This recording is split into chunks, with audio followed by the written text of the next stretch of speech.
صباحية مباركة يا حبيبتي. بصي بقى عشان تنولي رضايا تعالي بصي على رجلي. ايه الكلام اللي انت بتقوليه ده يا هدير؟ زي ما سمعتي يا حبيبتي. يعني ايه زي ما سمعتي يعني؟ هو انت مش سامعه انا بقولك ايه؟ هدير انت مش شايفه ان كفايه يعني ان انا وافقت انك تعيشي معانا في الشقه وانا لسه عروسه جديده؟ هو انت كمان يا حبيبتي هتقولي لي عيش فين وما عيش فين ولا ايه؟ لا انا ما بقولش، وانا وجودك فوق دماغي، بس ان انت تعامليني المعامله دي ويوم صباحيتي عيبه جدا على فكره. كيفي كده؟ انا حره، هتشاركيني في اللي انا عايزاه ولا ايه؟ عامه يا هدير انا مش هتكلم معاكي كتير لاني ما كنتش اعرف ان دي شخصيتك. لما عبده يجي هيبقى لي كلام تاني معاكي.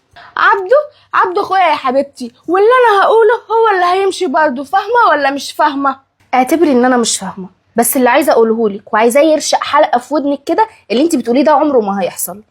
ولو انا هحترمك دلوقتي ومش هرد عليكي فده بس عشان انت اخت جوزي نور عيني اللي حاربت الدنيا كلها عشان اخده، فمش هخسره عشانك. انت فاهمه ولا مش فاهمه؟ نعم يا اختي. من الواضح بقى ان انت اللي مش فاهمه، ومن هنا ورايح كلمتي هي اللي هتمشي. فاهمه ولا مش فاهمه؟ لا مش فاهمه ومش عايزه افهم، واخرك معايا انتهى. والله لو اوريكي. الو. ايوه يا عبدو، انت هتيجي دلوقتي حالا. انت نزلت ليه اصلا؟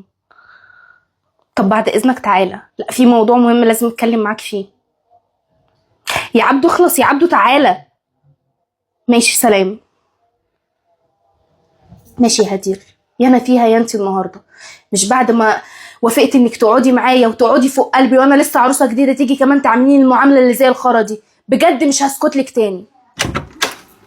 ايه يا حبيبي مالك؟ في ايه؟ جاي على وشك كده ليه؟ اسماء فين؟ جوه. في ايه؟ ما اعرفش، كلمتني في التليفون وبتقولي تعالى بسرعه. هو في حاجه يا هدير ولا ايه؟ لا مفيش حاجه حصلت. انا ازاي ما فيش حاجه حصلت يعني؟ كلمتني بتقولي تعالى وفي حوار وبتاع. معرفش بقى. طب حد زعلها في حاجه؟ حد جه هنا اصلا؟ لا محدش جه. خلاص ماشي يا هدير، انت متاكده يعني ان مفيش حاجه؟ ايوه طبعا مفيش حاجه، هيكون في ايه يعني؟ طب خلاص ماشي يا حبيبتي، انا داخل ان انا اشوفها. ماشي. شوف بقى البت دي هتقول له ولا مش هتقول.